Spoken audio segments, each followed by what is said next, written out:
Riots in Portland rage on. Major cities embrace enhanced lockdowns. Oprah lectures us on white privilege, and Biden says more dumb things.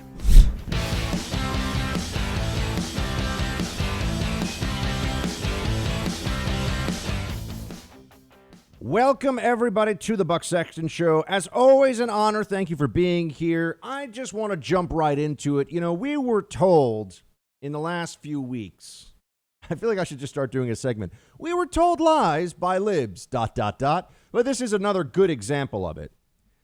We were told by people like Nancy Pelosi, who was out there saying, "These are stormtroopers," the federal government agents, law enforcement officers, who were trying to assist in the protection of a federal courthouse in Portland, that they're bad people doing bad things.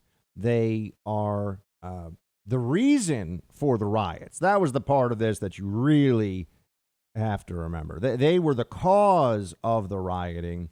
And there was this effort also to pretend there weren't riots, and then that failed because of some intrepid actual journalists and people who show footage. Now, not the mainstream journos, really. It was other citizen journalists, people like our friend Andy No, who just show what really happens here. And then it's really difficult to make the case that these are mostly peaceful protests when everybody sees that they're throwing rocks and using weapons against federal law enforcement.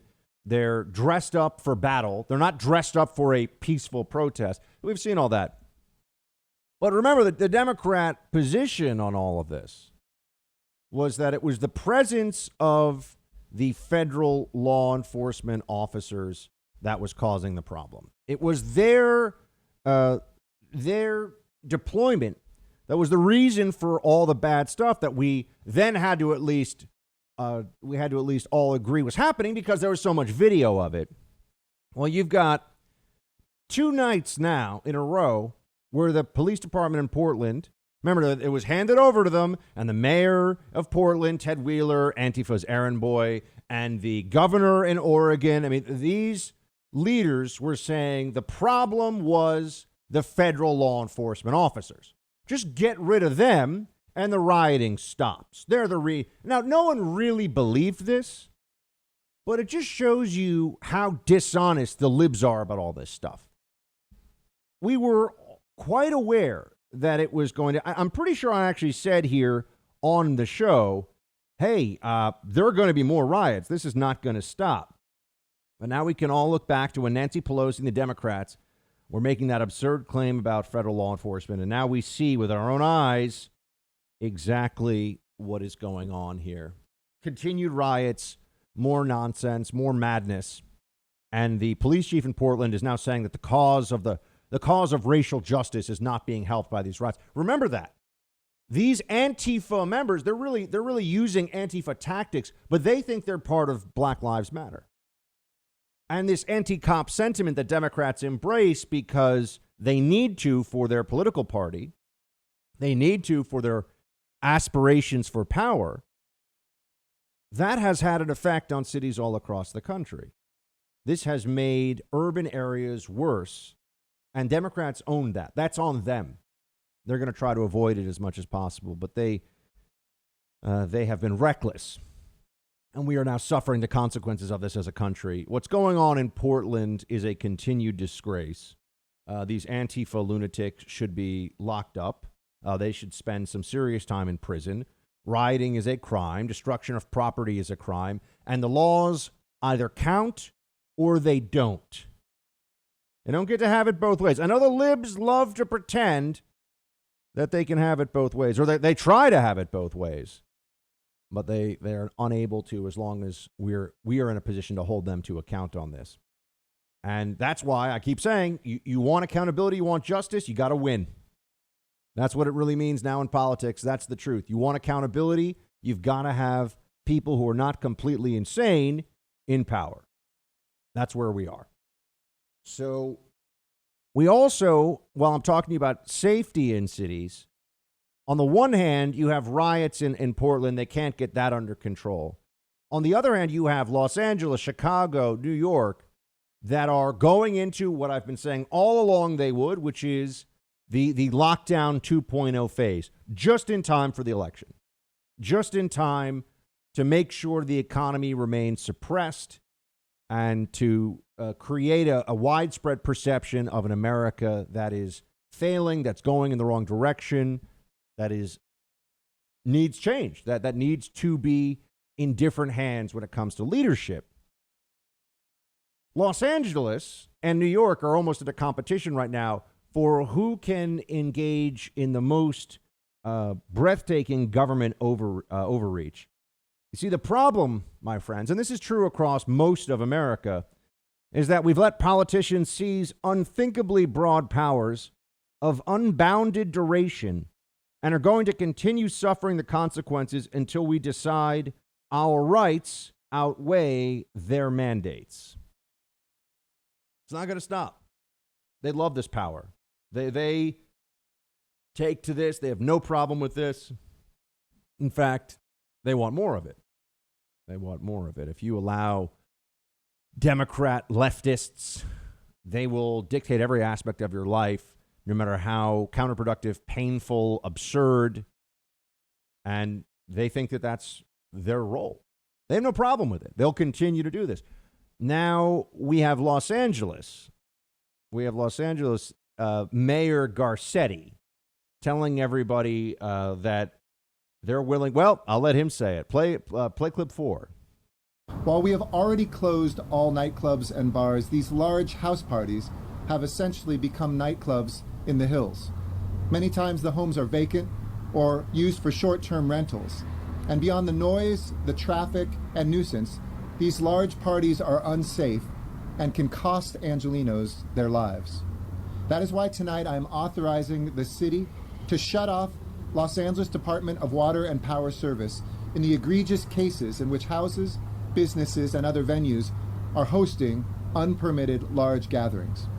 Starting on Friday night, if the LAPD responds and verifies that a large gathering is occurring at a property, and we see these properties reoffending time and time again, they will provide notice and initiate the process to request that DWP shut off service within the next 48 hours.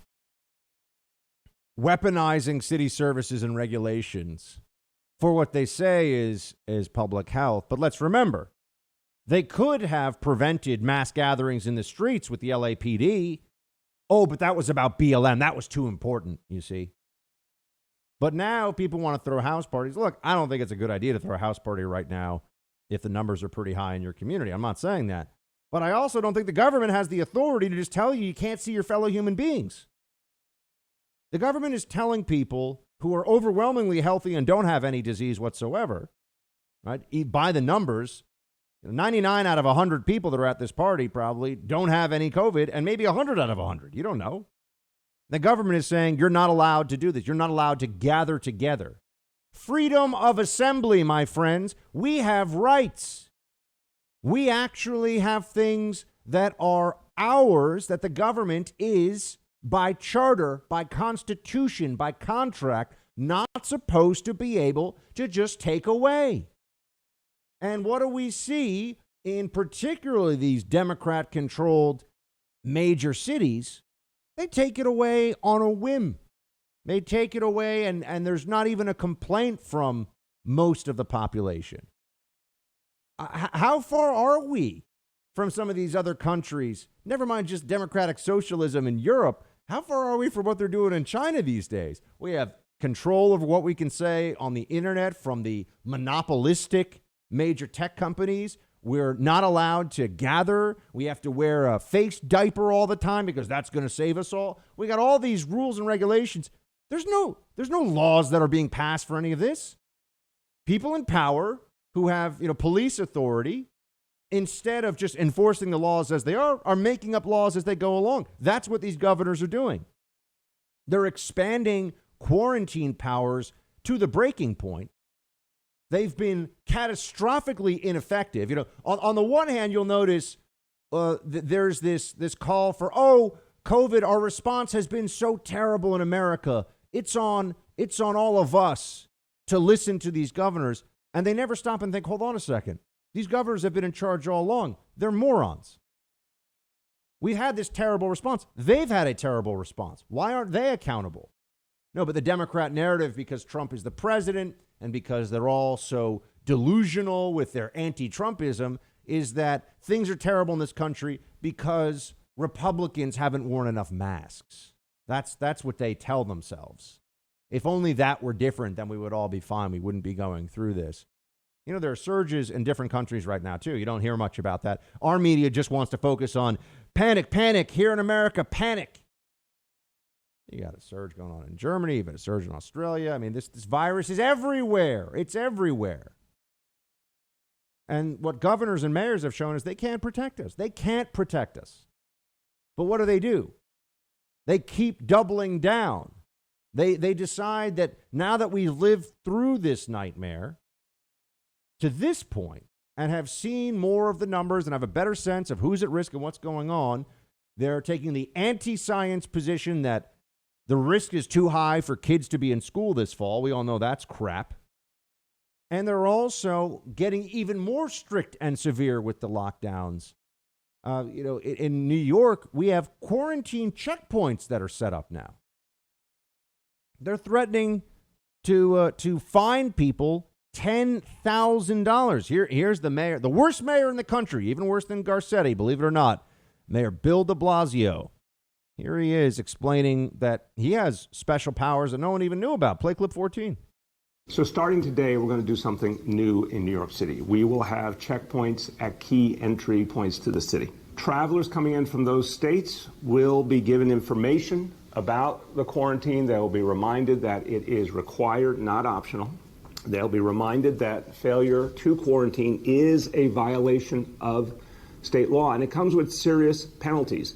In fact, under certain circumstances, the fines can be as high as $10,000. Where's the federal government? This is interfering in interstate commerce, okay? Enough is enough. This is insane. They can't enforce this quarantine. This quarantine is not based in any data. It's just, oh my gosh, we're terrified. Everybody has to lock themselves in their homes for 2 weeks. From the very beginning of this fight against COVID-19, lockdown was supposed to be the last ditch. When you have nothing else you can do, you don't know what you're facing, you don't think you have enough hospital beds and PPE, it was a last resort. The last resort in the fight against this has over time become the first resort, the first option that's being deployed. Oh, there's a surge in numbers. Lock down, everybody. What benefit have we seen from this? Where has this worked in America? I'll sit here and wait. Anyone who says New York and New Jersey is a moron, because New York and New Jersey have gotten hit by this worse, more dead people, more misery and sadness as a result of this virus than anywhere else in the world per capita. But the narrative is too important for the libs. They want to pretend, oh no, we figured it out now. Just do what we're telling you to do this time around, because look at what a good job Cuomo has done. Look at how well Newsom has handled this. You look at these different states, you say, they've done a horrible job. And now they're using that as justification to do the same thing over again? I mean, Cuomo is like a kid who shows up, who got an F on the exam, and then wants to stand up and lecture the rest of the class about the subject matter. The worst grade, the worst results of anybody, and he's talking about this like he knows what the heck he's talking about. Quarantine checkpoints, folks. Where are the protests about that? We have massive protests across the country over one individual being killed by a cop in what certainly still seems to be excessive force, but there was a lead up to it. There was an individual who was non-compliant and who was high and who died of a heart attack, not asphyxiation. So that leads to nationwide protests, but we have cities telling us they're going to shut off power and water to a house if too many people gather there. Under what authorities? Is the authority just, we're scared and we watch a lot of CNN and we're the governor, so we're going to tell you that this is what you have to do? And I'm going to keep saying it. Where is the federal government on this? Where is the DOJ? Why aren't they stepping in? This needs to stop.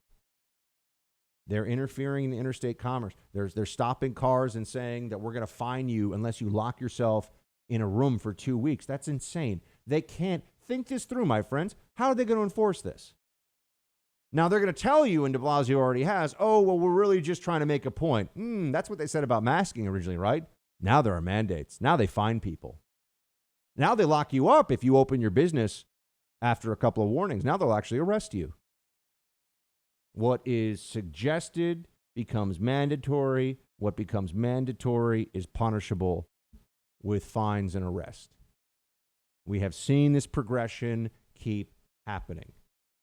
They don't have an answer about how to contain this thing. They don't. Unless you really want to lock down forever. We keep coming back to the same discussion. Just keep locking it down. Lock it down. Hope a vaccine comes. And hope that vaccine is distributed quickly enough and is effective enough that it eradicates this disease, which I don't think anybody really believes that's going to happen. Lockdown or else. We'll shut off power. We'll shut off water. We'll fine you $10,000. And they're doing this to people who are almost all zero risk to anyone. They may have antibodies. They may have T-cell immunity. They might just not be sick at all. I mean, they have no idea. This is the biggest power grab I have seen in my adult life. And everyone's just going along, hoping that it'll go away. It's not going to go away. We confront this. We confront our lockdown overlords, or else it's just going to get worse. Bill O'Reilly here, and I need your help. Millions of Americans who believe that the USA is a noble nation are furious about what they're seeing in the streets. They're angry about anarchy being enabled by a dishonest media that is promoting hatred toward America. That's why we launched the Stand Up for Your Country campaign on BillO'Reilly.com. I knew it was going to be big. I didn't know it was going to be this big. We've had hundreds of thousands of signups, and we are flooding the zone with new stickers. Folks love these stickers. But most importantly, we have a philosophy. America is a good country, and we are going to prove that to you night after night. We hope you'll become a premium member on BillO'Reilly.com so you can access everything we do and join the campaign. But if you don't want to do that, just come on in and read what we have. Stand up for your country, because if you do not, we're going to lose it.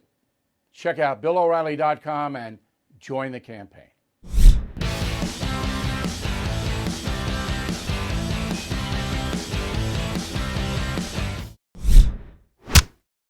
There is a degree of anti-science healing in this country. And I think it is not just related to science, it's almost related to authority and a mistrust in authority that spills over, because in some respects, scientists, because they're trying to present data, may be looked upon as being authoritative figure.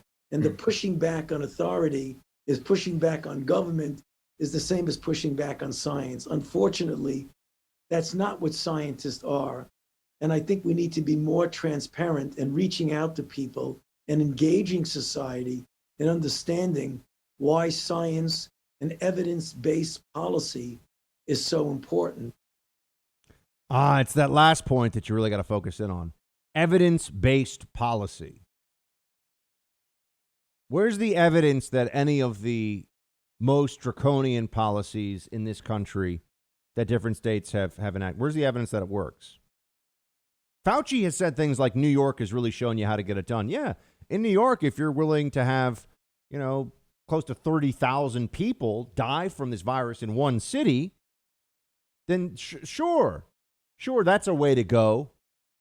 And there's a lot of people that were hospitalized and very close to death in New York who just barely made it out of the hospital and are okay now.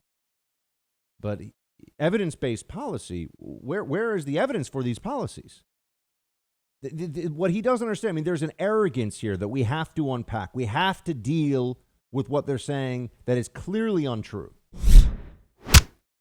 I can't believe we're losing our home that we didn't even sell. That's what Deborah said when she found out she was the victim of home title theft which is a crime that can actually cost you your home. Here's how it works. Your information is online. The bad guys find it, cyber thieves. And then they pretend, by forging your signature, that you sold your home to them.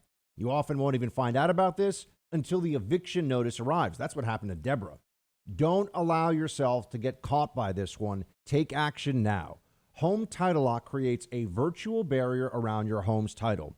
Usual identity theft services and other things that you think might help you with this don't. You got to go with Home Title Lock. They'll create that virtual barrier to make sure that cyber thieves cannot use your information online to steal your home's title. Go to HomeTitleLock.com. Use promo code BUCK. You can get 30 days of free protection. You can also check and see if you're already a victim of this crime and don't know it yet. Take action today. HomeTitleLock.com. Promo code BUCK for 30 free days of protection.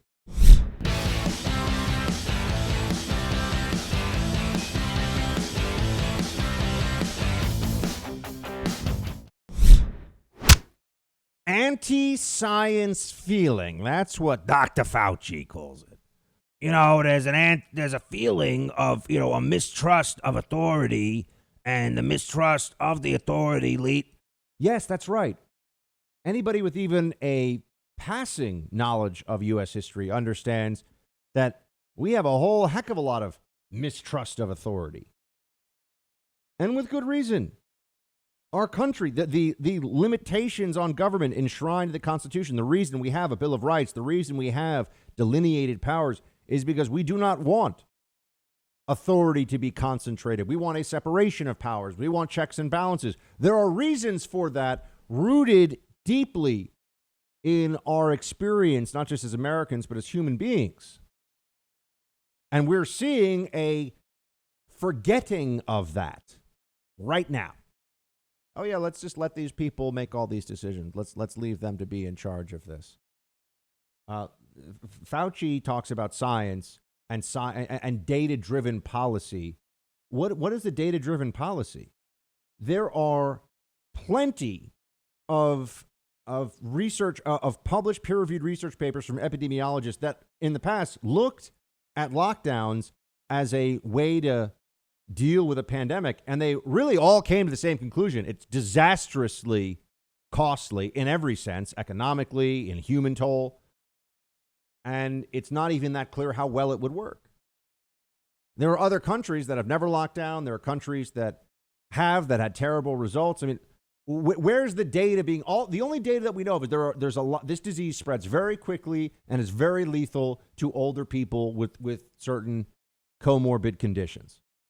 That data is all true. That's there. What's the other data we're using to determine this? Where was all this data-driven policy when you had hundreds of thousands of people marching together in the streets, screaming, shouting in close quarters?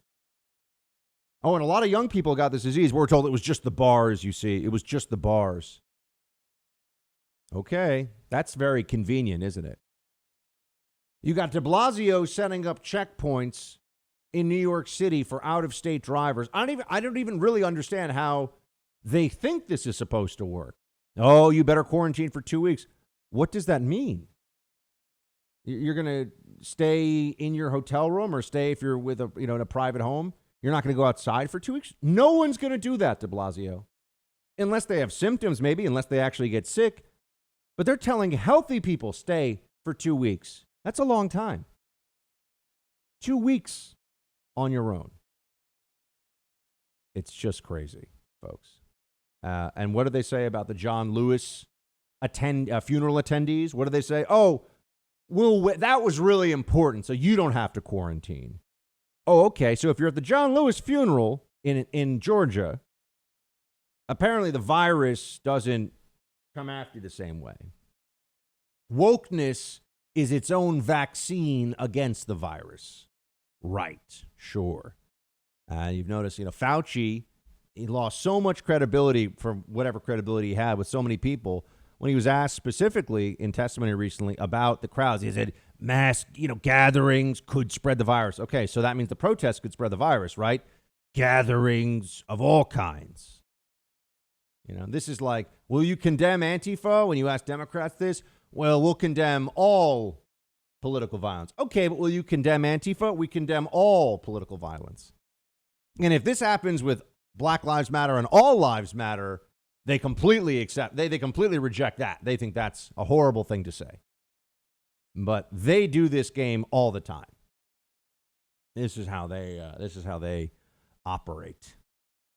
I'm wondering what it's going to take. My friends, they're doing everything they can to just steal this election, seize power from Trump, and run this country into the ground. And you know what's going to happen. It'll be just like when Obama took over after the Great Recession and everyone was acting like Obama saved. Obama's economic policies were horrible, disastrous, just hurt productivity. Every decision that was pushed by him, by his administration, was bad for the economy, was bad for wealth for all people, bad for wages, the things that he was really behind. But all they had to say was, well, look what happened when we took over. Look at how bad things were. They kept pointing to the worst month of a cyclical recession and saying, look at how much better we are than that. See? Even though it was the slowest recovery out of a recession since World War II. But that was all they needed. Just compare it to the worst at the very beginning, and they'll say it's better. They'll do the same thing with Biden for the first 2 years when we're grinding through and all this economic fallout and all the stupidity and the Green New Deal and all the things that they'll do that make the country poorer, less free, and more miserable. And then they'll turn us against each other and more of this wokeness and this rhetoric about race that's just really all virtue signaling for white libs these days. That's what's going on here. White liberals love to just preen about this BLM stuff. They're pathetic. They're cowardly. It's so easy. Oh, I care so much. You know, BLM, they're marching through the streets and they've got like a T-shirt with BLM and celebrities like this. How many of them volunteer in minority communities to do after school tutoring for underprivileged kids? How many of them have even, I really want to know this. I'd be so fascinated to see people at these protests. When was the last time they actually had a person from a community of color over to their house for dinner? I'm telling you this right now, and I think you all know. A lot of these white libs who are out there screaming about Black Lives Matter, and it's about them. They don't care about the minority community at all. They don't spend time in the minority community. They don't socialize with a lot of minorities, if any. But, they're having this opportunity. Oh, it's so important. It makes me feel so good. And I'm, all of a sudden, I'm part of a movement. Frauds. Immature, cowardly frauds. And unfortunately, they're the middle tier now, and the new hires at all the major media companies across the country. The assistant and associate producers, and if you look in the newsrooms, 25-year-olds right now are terrifying the 55-year-olds that are in the C-suite because the 25-year-olds are woke robots. They don't look at reason. They don't look at new data. They are like Terminators for social justice. They are on a mission. Nothing else is acceptable, and they will even destroy their own. That's one of the new layers to all this.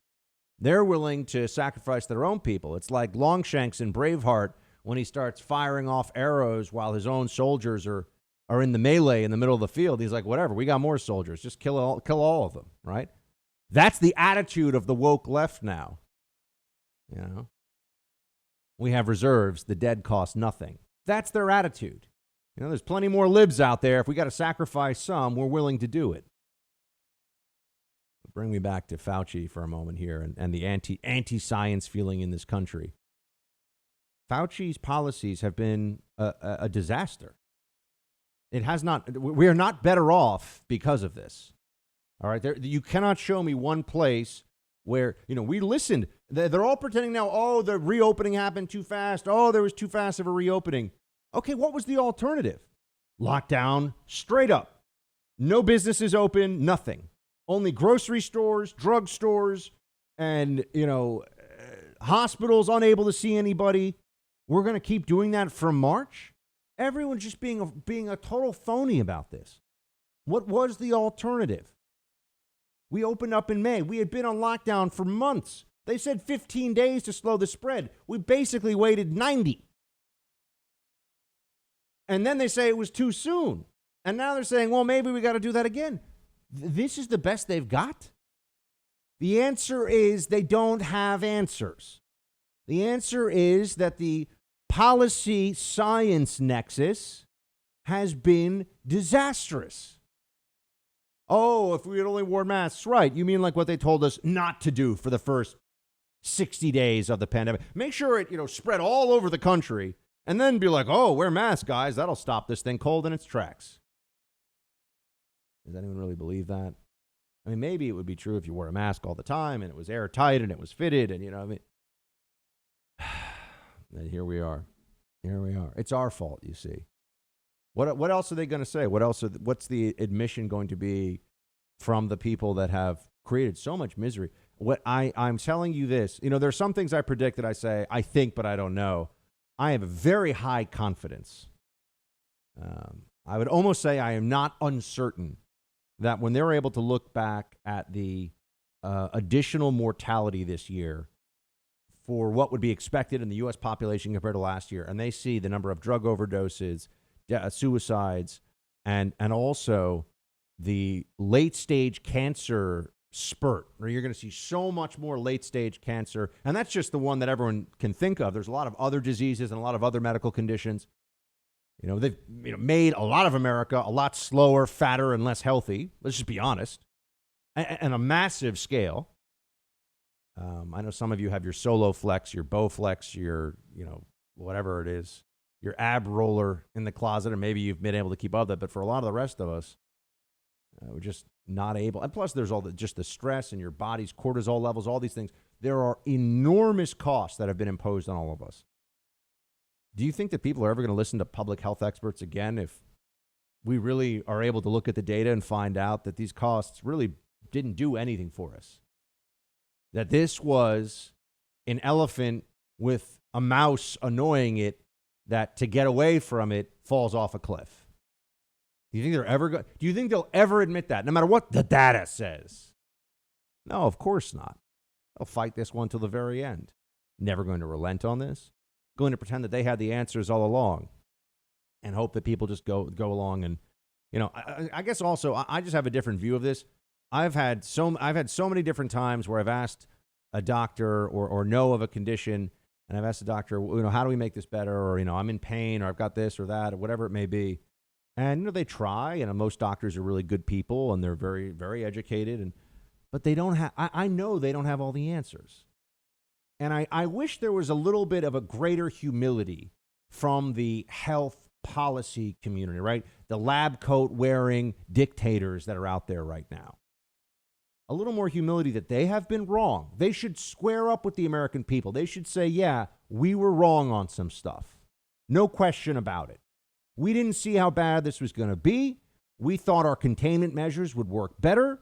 We didn't understand the real implications of masking or not masking. We thought hand washing would be much more effective than it was. But this is what we got, folks. This is the best we've got now. Here's what we can tell you about where we are now. That would go a long way. No, instead what they do, they have Fauci. There's a degree of anti-science feeling. They don't listen. They don't do everything I tell them to do. And yeah, it's because you've been wrong, dude, a lot. And people have suffered because of it. Can't even come in and out of major cities now without going through checkpoints on the orders of the most moronic mayor in the United States because he thinks he's backed up by the health policy community.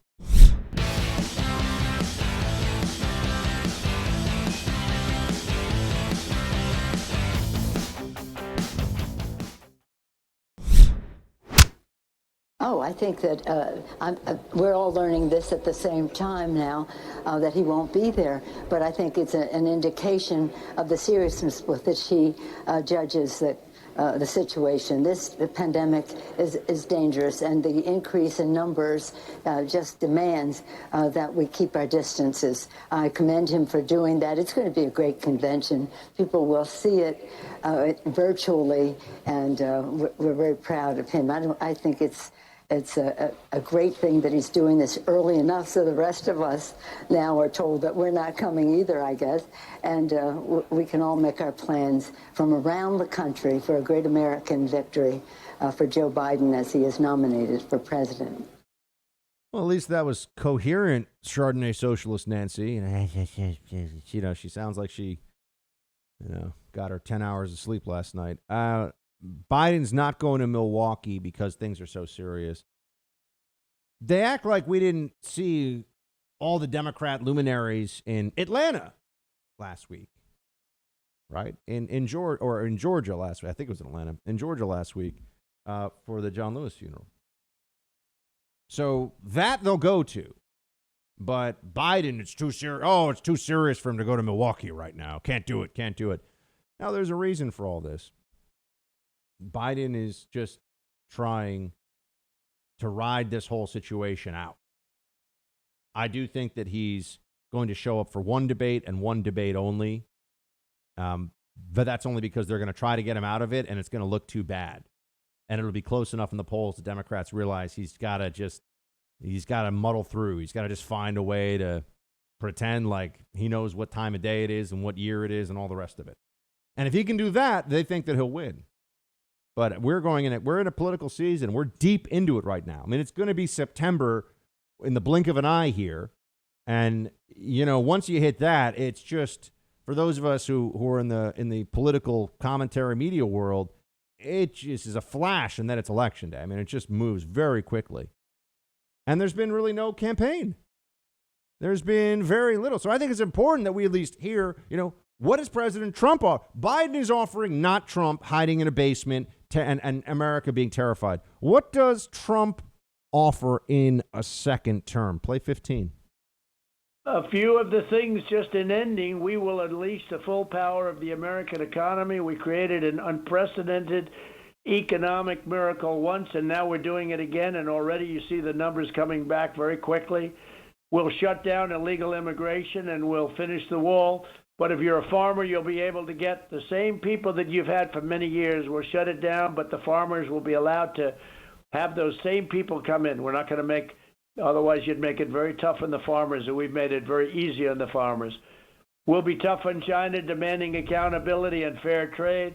We'll bring medical manufacturing and critical supply chains back to America, which I've been fighting for and succeeding in. But we've never, ever done the things that I'm doing. We're going to bring them back to our country. We'll root out anti-American bias in our public schools and colleges. That's just a start. I like these things that President Trump. I think they're good for the country, the things that President Trump is offering up. What, from what we know, does Joe Biden offer the country other than the hilariousness of yet more absurd, incoherent statements? Well, I think we should also look at that because this is in the background of all the debates right now about COVID and everything else. Who should lead the country?